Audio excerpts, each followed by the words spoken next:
Option buyer है वो हमेशा मार्केट में पैसा लूज करता है, ऑप्शन सेलर है वही मार्केट से पैसा बना के निकलता है। ये बात आपने कई बार सुनी होगी, बहुत से लोग ये बात बोलते हैं, लेकिन यार मैंने तो ऑप्शन सेलिंग करके देख ली, मुझे तो प्रॉफिट नहीं हुआ है। तो ऑप्शन सेलिंग में प्रॉफिट मैं कैसे करूं? एक है कि 2024 में मैं ऑप्शन बाइंग कर रहा था, अब मैं 2025 में ऑप्शन सेलिंग करना चाहता हूं। एक तो ये हो गया। दूसरा, मैं 2024 में ऑप्शन सेलिंग कर रहा था और वहां पे मुझे लॉस हो रहा था, अब 2025 में मैं प्रॉफिटेबल ऑप्शन सेलिंग किस तरह से करूं। So hello everyone, this is Satpal and you are watching option seller. और आज का वीडियो है, इसमें मैं आपको बताऊंगा कि 2025 में अगर आप ऑप्शन सेलिंग स्टार्ट करना चाहते हो या पहले लॉस करके आप थक चुके हो और अब प्रॉफिटेबल ऑप्शन सेलिंग करना चाहते हो, तो वो आप किस तरह से कर सकते हो इस नए साल में। आज के इस वीडियो में मैं आपको ये बताने वाला हूँ। तो देखिए, सबसे पहले तो मैं आपको ये बताना चाहता हूँ कि अगर हम प्रॉफिटेबल ऑप्शन सेलिंग करना चाहते हैं, देखिए जो बात बोली गई है कि ऑप्शन सेलर है वो रियल मनी मेकर है, ये बात गलत नहीं है, ये बात सच है। लेकिन सिर्फ ऑप्शन सेलिंग आप स्टार्ट कर दो, ये कोई गारंटी नहीं है प्रॉफिट की कि भाई मैंने ऑप्शन बाइंग नहीं कर रहा हूँ, मैं ऑप्शन सेलर हूँ। दैट मीन्स कि बस इसी बात पे और आप पैसा बना लोगे, फिर तो सभी ऑप्शन सेलर पैसा बना लेते। तो जस्ट एक स्टांस चेंज कर रहे हो आपकी, बायर से अब आप सेलर बन गए हो और अब आप प्रॉफिटेबल हो जाओगे। अगर ये आप सोच रहे हो तो आप बिल्कुल गलत हो। तो सबसे पहले तो ये जो कील है ये अपने दिमाग से आप निकाल दीजिए कि ऑप्शन सेलिंग करना प्रॉफिटेबल होने की गारंटी है, ऐसा बिल्कुल भी नहीं है। ठीक है, तो ऑप्शन सेलिंग जो है उसमें आपको एक एज मिलती है जो एक ऑप्शन बायर को नहीं मिलती है। तो उस एज का आपको फायदा उठाना है, वो स्किल आपके अंदर जरूर होनी चाहिए। तो ऑप्शन सेलिंग में आपको क्या क्या चाहिए एक प्रॉफिटेबल वे में ऑप्शन सेलिंग करने के लिए? देखिए, सबसे पहले तो मैं आपको यह बता दूं कि ऑप्शन सेलिंग आपने स्टार्ट कर दी है और आपको सही आपकी स्किल्स हैं वो उस लेवल की नहीं है, तो ऑप्शन सेलिंग है वो बहुत खतरनाक चीज़ है। देखिए, अगर आपको एडजस्टमेंट नहीं आते हैं, आपको ऑप्शंस की ज़्यादा नॉलेज नहीं है और आप ऑप्शन बाइंग कर रहे हो, तो ज़्यादा से ज़्यादा क्या होगा कि आपने कुछ पैसा लगाया और वो आपने गवा दिया। आपने 5,000 रुपये गवा दिए, 10,000 गवा दिए, 20,000 गवा दिए।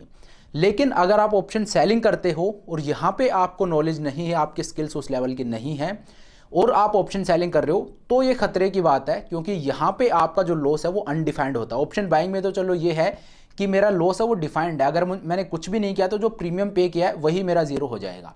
लेकिन ऑप्शन सेलिंग है उसमें आपकी पूरी कैपिटल चली जाएगी। क्यों? क्योंकि लॉस है वो अनडिफाइंड होता है। तो सबसे पहली बात तो यही कि ऑप्शन सेलिंग में अगर आप आ रहे हो तो उस रिस्क को समझिए, यहाँ पे रिस्क है वो बहुत बड़ा होता है। अब इस रिस्क को हम कम कर सकते हैं, लेकिन उसी की मैं बात कर रहा हूँ कि आपकी नॉलेज, आपकी स्किल्स उस लेवल की होनी चाहिए कि आप ऑप्शन बाइंग की तरह ऑप्शन सेलिंग भी कर पाओ। ऑप्शन सेलिंग ऑब्वियसली आपको एक एज प्रोवाइड करवाएगी, लेकिन वो एज प्रोवाइड तो आपको करवाती है, लेकिन आपके अंदर वो स्किल होनी चाहिए। It's about the man behind the machine. वो वाली बात होती है कि मशीन तो बहुत अच्छी है लेकिन आपको चलानी आती है नहीं। तो ऑप्शन सेलिंग है वो चीज़ तो बहुत अच्छी है, लेकिन आपको करनी आती है या नहीं।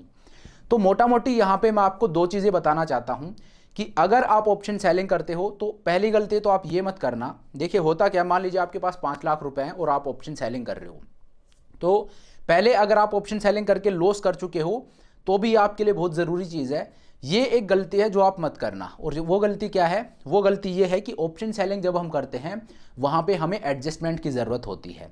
ऑप्शन सेलिंग जब मैंने कर दिया, अब ऐसा तो है नहीं कि जैसे ही मैंने ऑप्शन सेल किया उसके बाद मार्केट हिलेगा ही नहीं। मार्केट हिलेगा, मार्केट मेरे फेवर में जा सकता है, मेरे अगेंस्ट जा सकता है। अगर फेवर में गया तो प्रॉफिट होगा, लेकिन अगर मेरे अगेंस्ट जाता है तो वहाँ पे मुझे फिर लॉस हो रहा है। और जब मुझे लॉस होगा तो वहाँ पे उस लॉस को मैं बुक करने के लिए नहीं बैठा हूँ। यहाँ पे मैंने एक ट्रेड लॉस को बुक करने के लिए नहीं लिया है, मैंने ट्रेड लिया है, मेरे फेवर में गया तो प्रॉफिट हो रहा है, अगेंस्ट अगर जा रहा है तो वहाँ पे आपको एडजस्टमेंट आने चाहिए। ठीक है, तो पहली शर्त तो ये है कि आपको एडजस्टमेंट सीखने पड़ेंगे। अगर आपको एडजस्टमेंट आते हैं तो ही आप ऑप्शन सेलिंग कीजिए। आंख बंद करके आप ऑप्शन सेलिंग सिर्फ इसलिए मत कीजिए कि यार लोग बोलते हैं कि ऑप्शन सेलर ही पैसा बनाता है इसलिए मैं भी ऑप्शन सेलिंग करता हूं। नहीं, ऑप्शन सेलिंग में आपकी पूरी कैपिटल चली जाएगी अगर आपको एडजस्टमेंट नहीं आते हैं तो। ठीक है, तो पहली बात तो ये होगी कि आपको एडजस्टमेंट आना बहुत ज़रूरी है कि जब मार्केट आपके अगेंस्ट जाता है आप उस पोजीशन को मैनेज कर पा रहे हो। ठीक है, एडजस्टमेंट की बात होगी। अब ये मैंने आपको कुछ नया नहीं बताया है, बहुत से लोग बोलते हैं आपको पहले भी पता होगा, लेकिन अब जो चीज़ मैं आपको बता रहा हूँ वो बहुत ज़रूरी है। और वो क्या? एडजस्टमेंट जो है वो पैसा मांगता है। आप एडजस्टमेंट ऐसे नहीं कर सकते, उसके लिए आपके पास पैसा होना चाहिए। अब एक नया ट्रेडर है वो गलती क्या करता है, और ये गलती आपको 2025 में नहीं करनी है।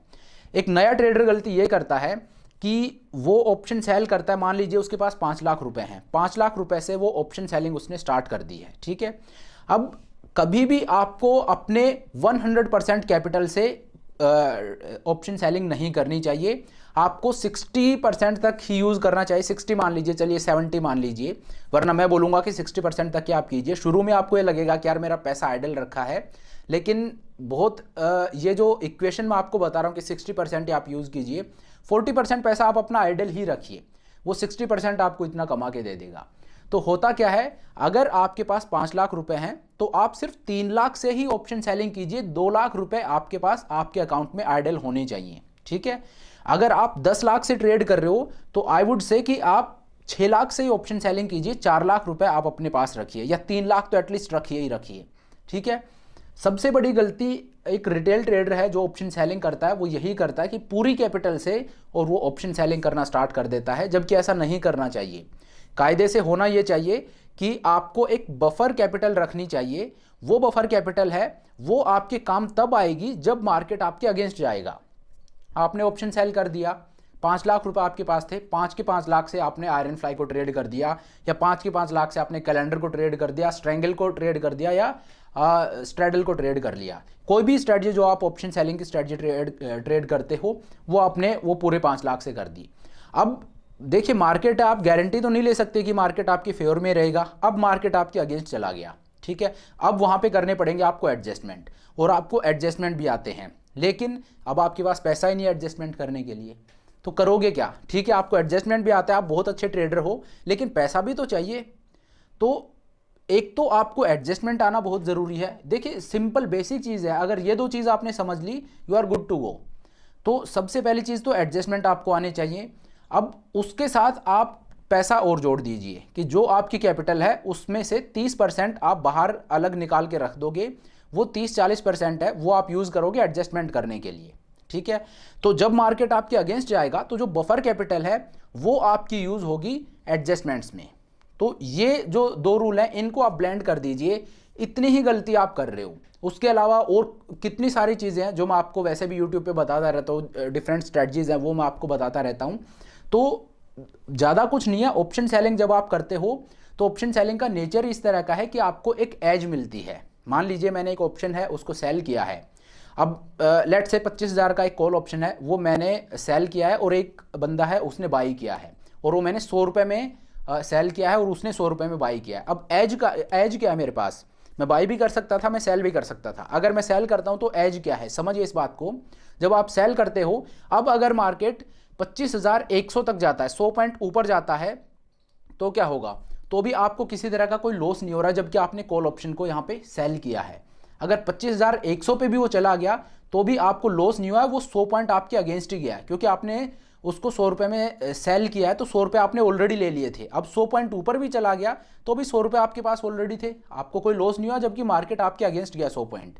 लेकिन वहीं पे एक ऑप्शन बायर होता, उसका आप देखिए 25,000 का ऑप्शन है, वो अगर 100 पॉइंट उसके अगेंस्ट चला जाता, नीचे चला जाता, तो क्या होता, तो उसको लॉस हो जाता। क्यों? क्योंकि मार्केट उसके अगेंस्ट चला गया। अगर उसके अगेंस्ट ना जाके मार्केट 25,000 पे रह जाता तो भी उसको लॉस होता। क्यों? क्योंकि उसने 100 रुपये पे कर रखे हैं और एट द मनी जीरो हो जाता है एक्सपायरी डे पे। अगर मार्केट उसके फेवर में भी चला जाता, मार्केट 100 पॉइंट ऊपर चला जाता 25,100 पे, तो भी उसको लॉस ही होता। क्यों? Means no profit no loss वाली सिचुएशन होती है उसके लिए। क्यों? मार्केट उसके फेवर में गया लेकिन उसको कोई प्रॉफिट नहीं हुआ है, क्योंकि 100 रुपये उसने दिए थे और अब मार्केट 100 पॉइंट ही ऊपर गया है, तो उसको ना प्रॉफिट हुआ ना लॉस हुआ। तो 3 सिनेरियो में उसको या तो लॉस हो रहा है या उसको कोई प्रॉफिट नहीं हो रहा है।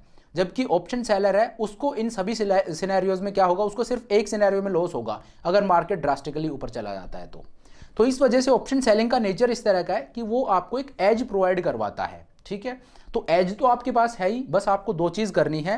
एक, आपको एडजस्टमेंट सीखने हैं, दूसरा एडजस्टमेंट के लिए आपके पास पैसा ज़रूर होना चाहिए। तो कभी भी अपने 100% कैपिटल है उससे आप ट्रेड मत कीजिए, आप हमेशा एक बफर कैपिटल रखिए, ताकि ज़रूरत पड़ने पे जब आप एडजस्टमेंट करो तो आपके पास एक्स्ट्रा कैश हो जिससे आप एडजस्टमेंट कर पाओ।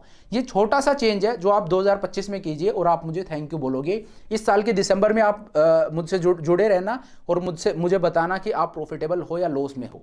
अगर ये चीज़ आप फॉलो करते हो तो जो रूल मैं आपको बता रहा हूँ, ये बहुत छोटी चीज़ है लेकिन बहुत ज़रूरी चीज़ है कि आपके पास एडजस्टमेंट के लिए पैसा होना चाहिए, ठीक है। तो इन रूल्स को आप अप्लाई कीजिए। बाकी एडजस्टमेंट है वो आपको सीखने पड़ेंगे।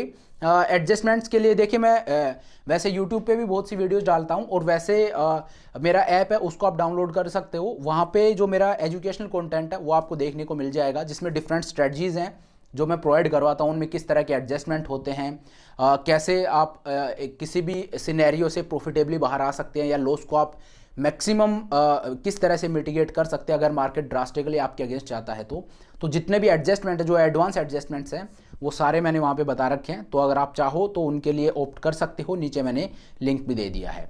तो चलिए अब आज के इस वीडियो को यहीं पे ख़त्म करते हैं। Thank you so much for watching the video. I hope ये वीडियो आपको पसंद आया होगा। अगर वीडियो अच्छा लगा तो मेक श्योर आप वीडियो को लाइक करें, चैनल को सब्सक्राइब करें। This is Satpal signing off.